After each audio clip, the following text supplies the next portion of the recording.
금요일장 뉴욕 증시는 상승 마감했죠. 네, 뉴욕 증시는 고용 보고서가 예상보다 강하게 나왔지만 경기 침체에 대한 우려가 줄어들면서 3대 지수는 일제히 상승했습니다. 다우 지수는 0.36% 상승했고 S&P 500 지수는 0.41% 오르면서 심리적 저항선 중 하나인 4,600선을 넘었습니다. 나스닥 지수는 0.45% 올라 장 마감했습니다. 시총 상위 종목도 보면 금요일장에선 기술주들이 대부분 상승으로 마감했습니다. 애플과 마이크로소프트가 각각 0.74%, 0.88% 올랐고요. 엔비디아가 2% 가까이 상승했습니다. 다만 알파벳은 생성형 AI 제미나이의 데모 영상을 조작했다는 논란이 나오면서 1.3%가량 빠졌습니다. 시총 10위까지도 보시면 메타가 1.89% 올랐고요. 테슬라가 0.49% 상승했습니다.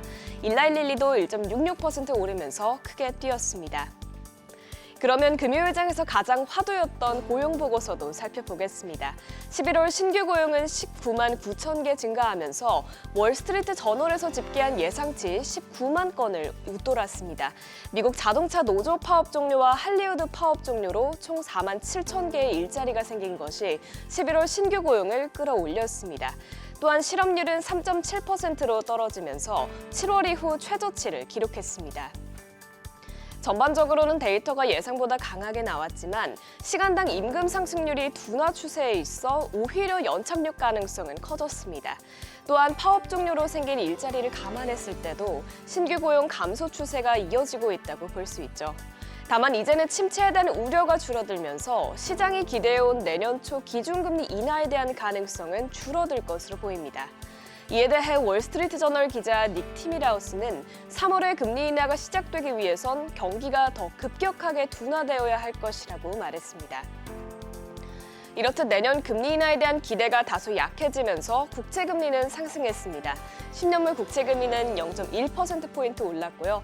2년물 국채금리는 0.14%포인트 상승했습니다.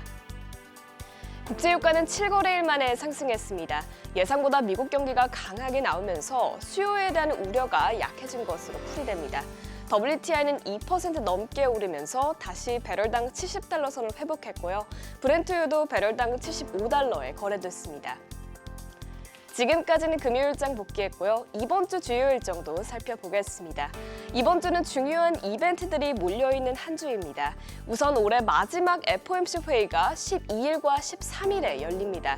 월가에서는 연준이 기준금리를 동결할 것으로 보고 있고 점도표에서는 2024년 말 기준금리 전망치가 지난 9월 5.125%에서 하향 조정될 것으로 전망하고 있습니다.